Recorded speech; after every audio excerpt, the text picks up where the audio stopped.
what allowed Merck and Keytruda to really overtake BMS and Opdivo and become this market dominant leader? Yeah, it's a great question because the two drugs actually were launched at a very similar time. I mean, within a couple of months of each other. Certainly not enough realistically to have made a big difference. The timing, it's well recorded that Opdivo going out of the gate quicker in terms of volume of use, sales as well in those early days, and then there was absolutely an inflection point which we'll come to about what happened with that.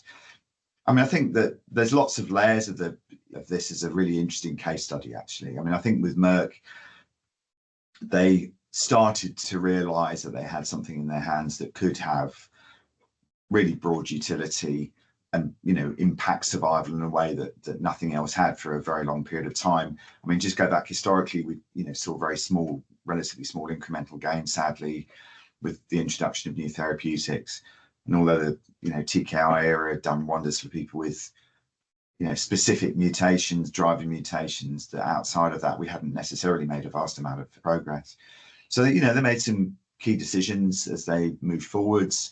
They put the modality into lots of different tumor types early because the translational science was always a bit problematic. What translating over from those preclinical models had proven difficult to get a reliable path forwards.